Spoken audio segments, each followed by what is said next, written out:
श्री स्वामी समर्थ. स्वामी भक्त हो, आजचा हा व्हिडिओ पूर्ण पहा आणि ऐका, कारण खूप महत्त्वाचं मी आज सांगणार आहे. गुरुचरित्राचा 5वा वेद आणि त्याचे काय फायदे असतात, का आपण ते वाचलं पाहिजे. ह्यापूर्वीसुद्धा मी गुरुचरित्र वाचण्याचे फायदे टाकले होते. तुम्ही जर माझ्या चॅनलला सबस्क्राईब केलं असेल आणि बेल आयकॉनवर क्लिक केलं असेल तर तुम्हाला ब्रह्मांड नायक चॅनलवर जाऊन गुरुचरित्र वाचण्याचे फायदे असं नाव दिल्यानंतर माझा व्हिडिओ नक्की मिळेल. पहा कसं असतं, वास्तुशास्त्राचे अनेक दोष तसेच घरातील मतभेद या सगळ्या गोष्टींमुळे आपण प्रत्येकजणच प्रचंड दुःखी असतो आणि म्हणून काही ना काही समस्येने प्रत्येकजण घेरलेलाही असतो आणि अशा सगळ्या गोष्टींमुळे आपण त्रस्तही असतो. तर अशा वेळेला काय करायचं, तर या त्रासातनं मुक्त होण्यासाठी अध्यात्मशास्त्र आणि दत्त संप्रदायामध्ये एक प्रभावी उत्तम उपाय आध्यात्मिक उपासना सांगितली आहे आणि ती म्हणजे श्री गुरुचरित्र पारायण. श्री गुरुचरित्र ग्रंथाचे पारायण केल्याने खूप काही दिव्य फायदे होतात. हे मी त्याच व्हिडिओमध्ये सांगितलेलं आहे, ते तुम्ही जरूर ऐकू शकता. एखादं गंभीर संकट जेव्हा आपल्यावर येतं किंवा कुटुंबावर येतं, अशा वेळेला काय करायचं हे सुचत नाही, त्यावेळेला अमृततुल्य असा हा ग्रंथ जे आहे, हा ग्रंथच आपल्याला संकटातनं बाहेर पडण्यास मार्ग दाखवतो. श्री दत्त उपासक म्हणतात की या ग्रंथामध्ये प्रत्येक अक्षर एखाद्या मंत्राप्रमाणे आहे. तुमच्या कुठल्याही प्रकारची आधिव्याधी आजार या वाचनाने नष्ट होते. गुरूंचा आशीर्वाद प्राप्त झाला आणि गुरुभक्ती मनातनं जागृत झाली की मनुष्य दुःखातनं मुक्त होतो असं म्हणतात. अशी श्रद्धासुद्धा भाविकांमध्ये आहे.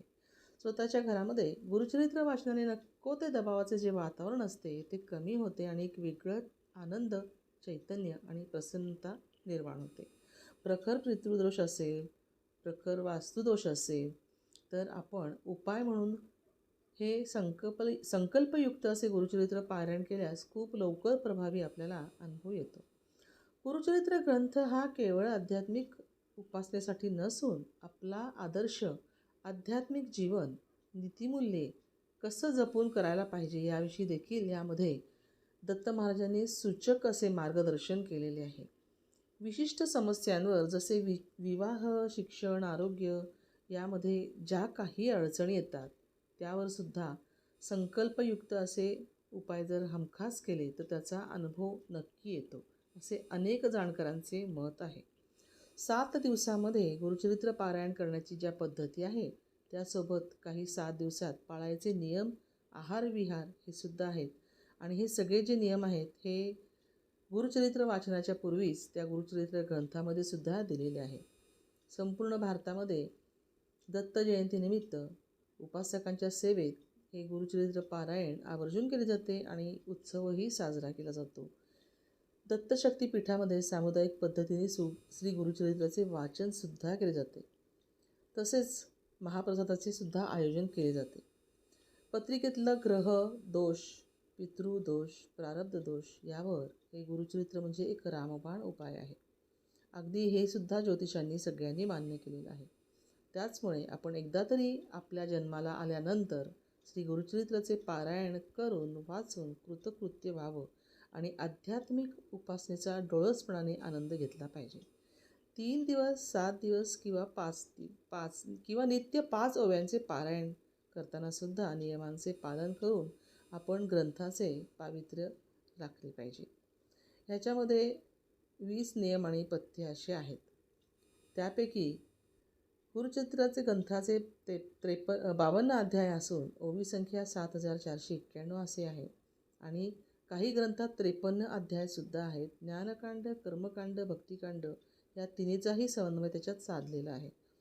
उपासनेसाठी गुरुचे मार्गदर्शन कसे असावे याचे अतिशय सुंदर आणि मर्मग्रही असे ओघवत्या भाषेत वर्णन केलेले आहे. श्रीपाद, श्रीवल्लभ, श्री नृसिंह सरस्वती यांचेसुद्धा चमत्कृतीपूर्ण वर्णन या ग्रंथात रसाळपणे केलेले असून त्याच्यामध्ये लीलांचे कथात्मकसुद्धा निरूपण अतिशय सुंदर केलेले आहे. व्रतवैकल्ये, यात्रांची वर्णनेसुद्धा यामध्ये आहेत. त्याचप्रमाणे सर्वसामान्य मनुष्यानेसुद्धा ऐश्वर्यापर्यंत पोचण्यासाठी आपलं स्वतःचं आचरण कसं ठेवायला हवं याबद्दल अगदी मौलिक मार्गदर्शन या ग्रंथामध्ये केलेले आहे. तसेच 3 दिवस 7 दिवसमध्ये आपण हे वाचन केल्यानंतर आपण जे नियम राखतो त्याबाबत माहिती देताना केशव तनय म्हणतात की वाचन करायच्या आधी सूर्योदयापूर्वी उठून आपली सगळी अन्निका आपण उरकून घ्यायची, उजव्या हातावर पाणी घ्यायचे आहे आणि संकल्प करायचा आहे, आचमन करायचं आहे, प्राणायाम करायचा आहे आणि मग ज्या उद्देशाने तुम्ही अनुष्ठान करणार त्याचा संकल्प सोडून त्याचा उच्चार करून संकल्प सोडायचा आहे आणि ज्या हेतूने तुम्ही कर्म करत आहात तो संकल्प मनात म्हणून आणि मगच पाणी सोडायचं. त्याच्याशिवाय हे आपण पारायण करायचं नाही आहे. अगदी निष्काम पारायण असले तरीसुद्धा श्री दत्तात्रय देवता प्रित्यर्थ किंवा श्री दत्तात्रय देवता कृपाशीर्वाद प्राप्त्यर्थ एवढा तरी संकल्प नक्की उच्चारावा. त्याचप्रमाणे श्री गुरुचरित्र वाचनापूर्वी गुरुचरित्राची माहिती, महत्त्व आणि पारायणासंबंधाची सुद्धा आपण सविस्तर माहिती घेतली पाहिजे. कुलदैवत, गुरुमाता, पिता यांचे स्मरण करावे, त्यांचे आशीर्वाद घ्यावे. वाचन करण्यापूर्वी भस्मसुद्धा लावायचे. तसेच वाचनापूर्वी 108 गायत्री मंत्र जप अवश्य करावा. देवासाठी एक पाठ मोकळा ठेवायचा आहे. पारायण काळामध्ये साक्षात दत्तगुरू फेरी मारत असतात अशी दत्तभक्तांची श्रद्धा आहे आणि त्यामुळेच पाटावर कोरे वस्त्र अंथरून ठेवावे. ज्यामुळे दत्तगुरू आले तर त्यांना बसण्यासाठी आपण सुंदर आसन असं तयार करून ठेवतो. वाचन मनातल्या मनात न करता खड्या आवाजात केलं तर जास्त उत्तम. ते संपेपर्यंत आपलं आसन सोडायचं नाही, मध्येच कुणाशी बोलायचं नाही आणि पारायण काळामध्ये जितके दिवस तुम्ही पारायण करणार आहात तेवढा अखंड नंदादीप तेवत ठेवायचं आहे. सुंदर रांगोळी आपण काढायची. कायिक, वाचिक, मानसिक ब्रह्मचर्य निक्षून पाळलं पाहिजे. 7 दिवसामध्ये दाढी तसेच केस, नखं हे इत्यादी करायचं नाही आहे, कापायचं नाही आहे. त्याचप्रमाणे तिखट, मीठ, आंबट, कांदा, लसूण, परान्न असं कटाक्षाने टाळायचे. एक भुक्त जमल्यास करावे. ज्यांना जमणार नाही त्यांनी दोन्ही वेळेला जेवण करावं, परंतु वरती सांगितलेलं पथ्य तेवढं पाळावं. सायंकाळी दूधही पिऊ शकता तुम्ही. जमिनीवर चटई किंवा पांढरं घोंगडं टाकून दत्तस्मरण करत निद्राधीन व्हावे. परंतु ज्यांना हे जमणार नाही त्यांनी तो नियम नाही पाळला तरी चालेल. काही वृद्ध असतात, काहींना पाठीचा त्रास असतो, तेव्हा त्यांनी हे नियम नाही पाळले तरी चालतं. फक्त समारोपाच्या दिवशी मात्र नैवेद्य करायचा आणि रोज वाचन झाल्यानंतर पोथी बंद न करता ती उघडीच ठेवायची आणि आसनावरून उठण्यापूर्वी तिला हळद, कुंकू आणि फुलं वाहून नमस्कार करायचा. रात्री झोपण्यापूर्वी खड्या आवाजामध्ये दत्तस्तोत्र, दत्ताची आरती म्हणायची.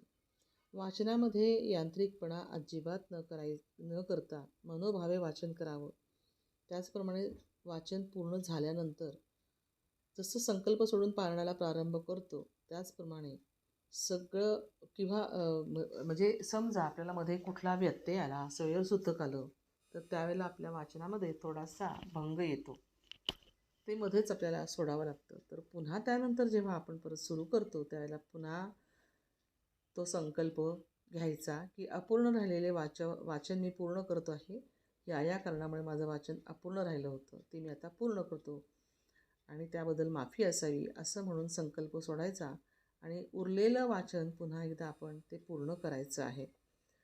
त्याचनंतर घरामध्ये हे सोयरसूतक जे पण काही असेल, सोयरसूतक असलेल्या घरामध्ये कायम गोमूत्र शिंपडून शुद्ध करून घ्यायचं आणि त्यानंतर सगळ्यात छोटी अवतरणिका वाचायची आणि दत्तमूर्ती किंवा दत्तपादुकांवर आपण अभिषेक करायचा आहे. तर भक्त हो, मी आत्ता ही सांगितली सगळी ही माहिती जरूर तुम्ही ऐकली असणार.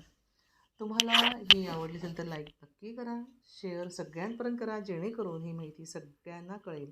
त्याचप्रमाणे तुम्ही जर या चॅनलवर नवीन असाल तर माझ्या ब्रह्मांड नायकाला नक्की सबस्क्राईब करा आणि बेल आयकॉनवर क्लिक करा, म्हणजे पुढील माहिती तुम्हाला पुढील उपायांसह, पुढील माहितीसह, नवीन माहितीसह पुन्हा उपलब्ध होईल. श्री स्वामी समर्थ.